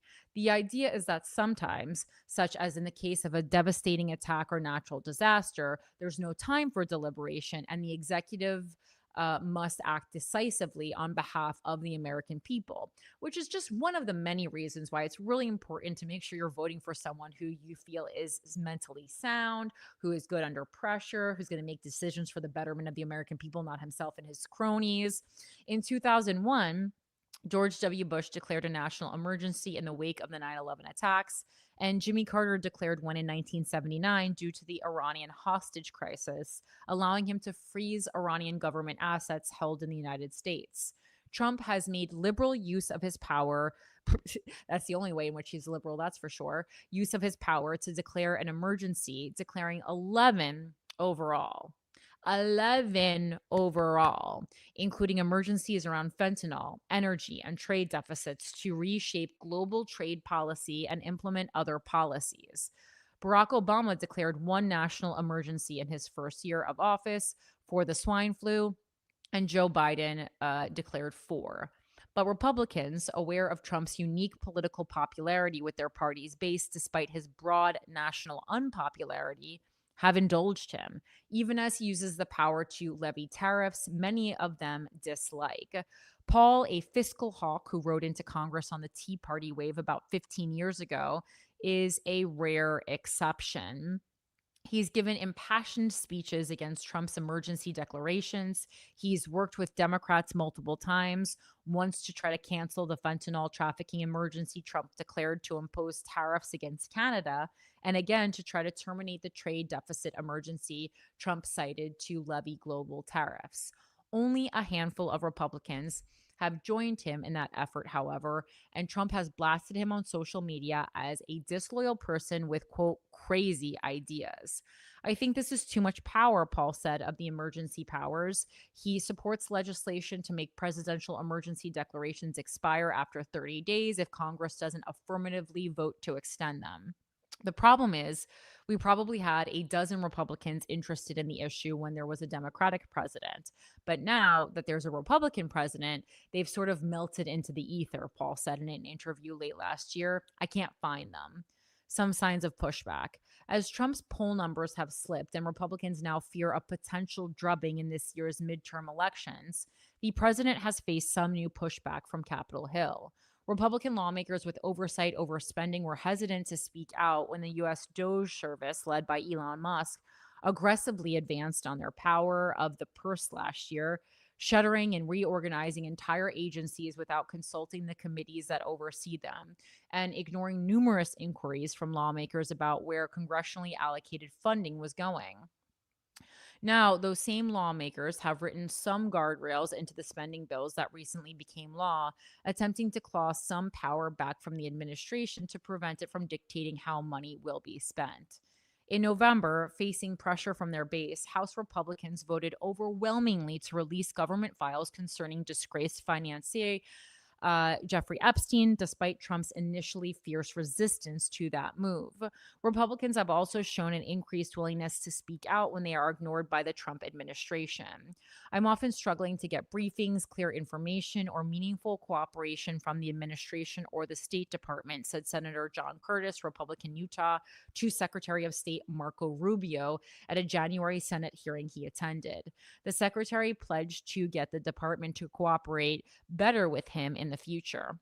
And complaints from Republican senators who helped lead to the ouster of Homeland Security Secretary Kristi Noem, who performed poorly under bipartisan scrutiny in congressional hearings this month. More pushback could arise in coming weeks. Johnson's maneuver to prevent Republicans in the House from bringing up resolutions to roll back Trump's tariffs expired at the end of January. Weeks later, the House held a vote on canceling the national emergency underpinning Trump's tariffs on Canada. 6 Republicans voted for the measure, which passed, and with Trump threatening more foreign intervention against Cuba and other countries, Congress could again confront the White House via the War Powers Act, which requires U.S. forces to withdraw within 60 days unless Congress authorizes military action. Senator Tim Kaine, Democrat from Virginia, who sponsored the War Powers Resolution and others on tariffs, said he believed some of his colleagues are beginning to want to do oversight again, however slowly. It is a muscle that is weakened through lack of use, and I think it is getting stronger, Kaine said. It remains to be seen how much that muscle will actually be used, however, and some lawmakers fear the chamber's norms could be permanently eroded. Right now, you're seeing the Republican Congress be more deferential to our Republican president, said Senator Lisa Murkowski, Republican Alaska, an appropriator and moderate. And we're forgetting that we have a role in this process. Again, like, obviously, there's a ton of information and horrific things being done as far as the war with Iran, including different interviews where sometimes people are calling it. Sometimes people are calling it uh, a war. Sometimes people aren't calling it a war. I'm talking about people in this administration. But ultimately, I thought the most pressing issue with regards to Iran right now is where the fuck is Congress? That's my new merch. Where the fuck is Congress? Where the fuck are you? You're letting down the entire country, and people are dying. People are dying. All right, we're going to wrap up this show with our other main story, which is all about Donald Trump's drug cartel summit.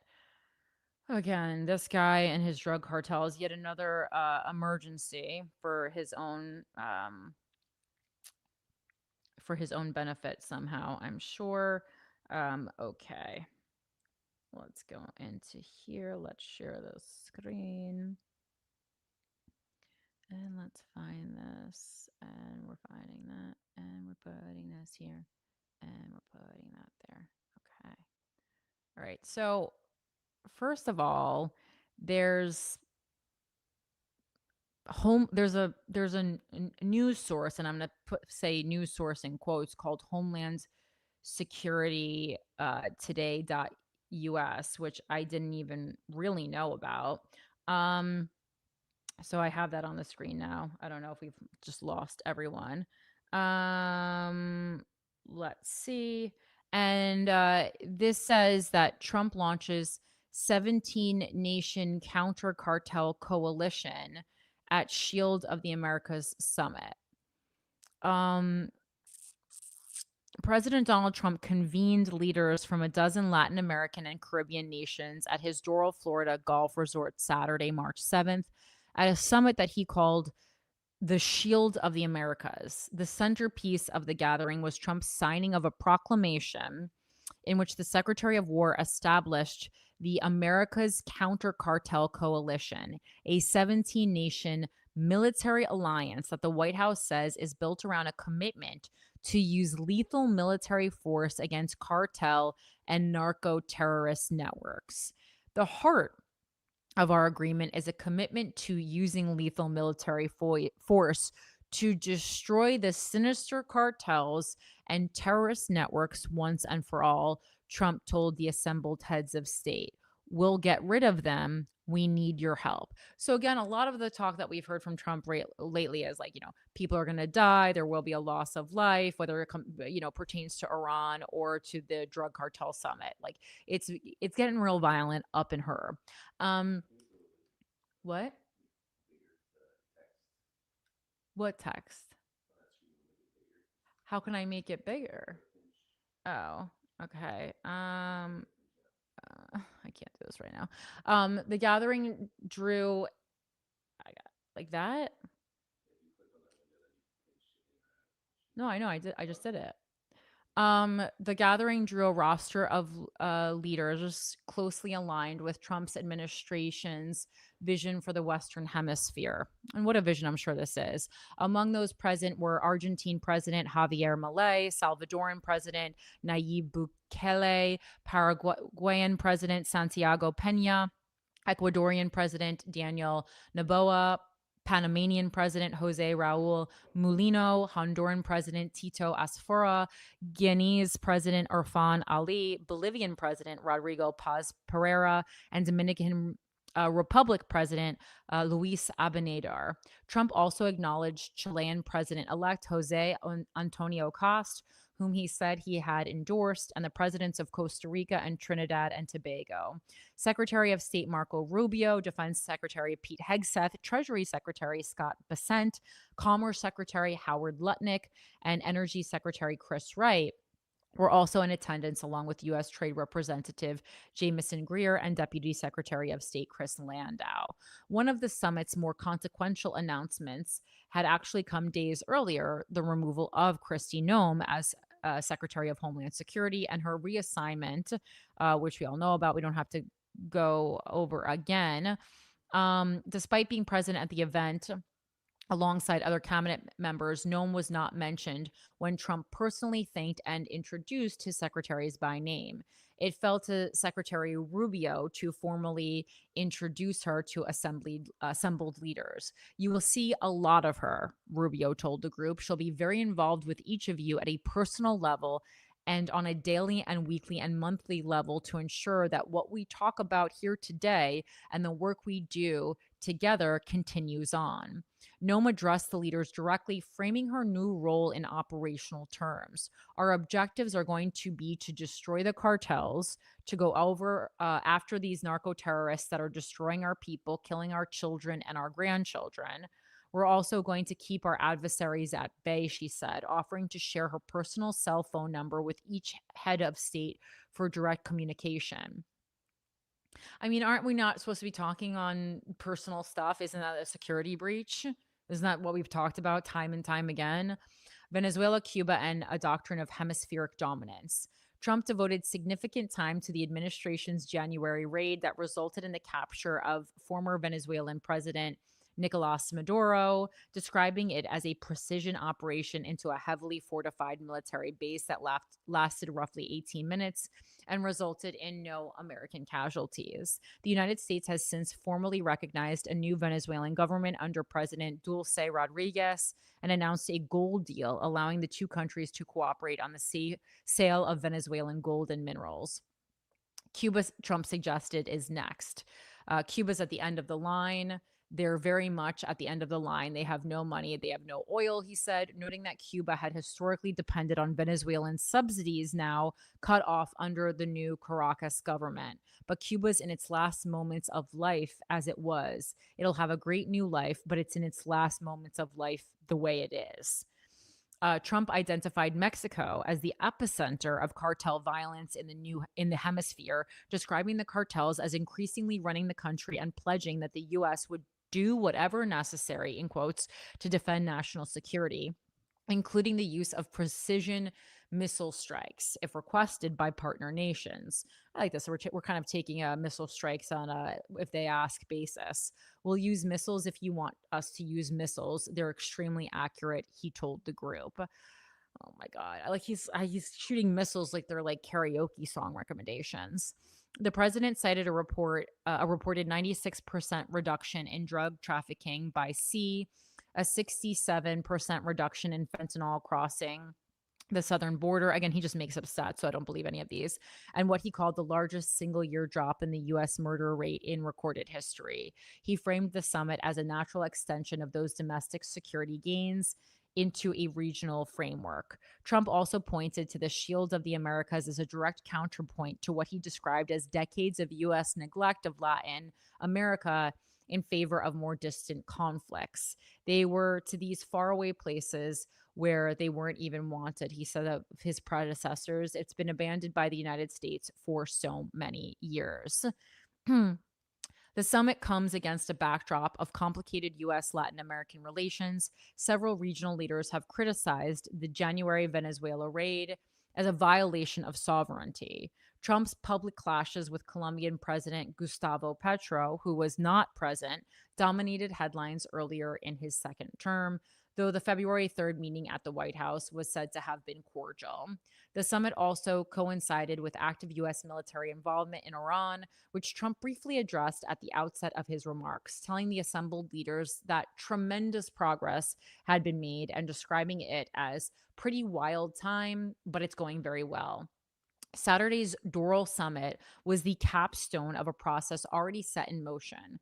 Secretary of War Hegseth had formally launched the America's Counter Cartel Coalition, A3C, 2 days earlier on March 5th at the U.S. Southern Command headquarters, Southcom. At that event, the America's Counter Cartel Conference, military leaders from across the Caribbean, Central America, and South America convened alongside Hegseth, who called it a historic effort and the first ever America's Counter Cartel Coalition. Southcom Commander General Francis Donovan framed the stakes bluntly, describing narco-terrorism as the single gravest threat to security in our region and across our hemisphere. So everything's the biggest threat. Anyone who is against us is getting blown to bits, and we're doing missiles by request now. So again, that is our second main story of the show. I think even with all the technical difficulties, I got through almost everything I wanted to get through today. One small call to action I wanted to ask you guys. I want to do more like field reporting basically. And I have an idea of one thing to go that I found on the Turning Point website. But if you see any interesting conservative events, not like a small one, because I have to put money into traveling there, like something that is run by an organization that, whether it's like Nick Fuentes is doing this thing or whatever it is. And you see that happening, whether it's near you or just something that you come across, just email it to me, withoutacountrypodcast@gmail.com. That also goes for really interesting things on the left or, in the center, or if anarchists are putting something together, just send me the event withoutacountrypodcast@gmail.com. But I do ask that it's rather substantial, just because I would have to invest a good amount of time into going there. But I just want to see kind of what the mood of the country is on the ground at a lot of events like this.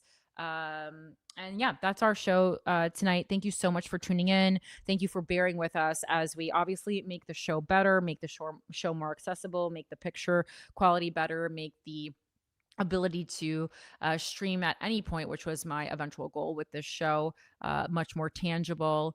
But this was our first run at it. And again, I think it looks a lot better. And hopefully the screen sharing and everything will get smoother as, me and all the producers working at all the locations have a better understanding of this layout. So thank you so much. Thanks to everyone who helped with produce this episode, Mike Harrington, Crystal, AJ, all the people that you know and love from the show. And of course, Alfred, who is a magnificent and very well-behaved Alfred co-host for today. If you want to go on and subscribe to the Patreon and help, expand this show, and we continue to expand every single week, you can go to patreon.com/withoutacountry. And obviously, please follow me on social media at Philanthropy Gal. Mike's at Them Harrington. And were you trying to say something? Well, I thought you were trying to add something to the show. Alfred is always the star. Thank you so much. If you guys want to check out Disrupt, obviously check them out on Instagram, and I'll continue to go to interesting events and participate in politics, both municipal and national and international, and report back to you. Thank you so much for being here. Remember, the truth is out there, or it's in there, honestly. I went back to X-Files for a second, but thank you so much for being here. Bye.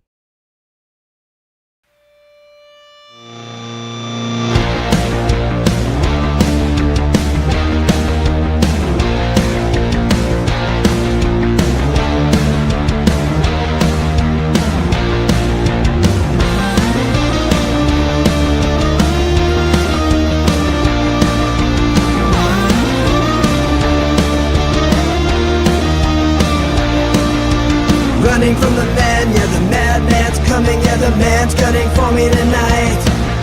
I spent the last week running from the heat, but the beat's coming alive.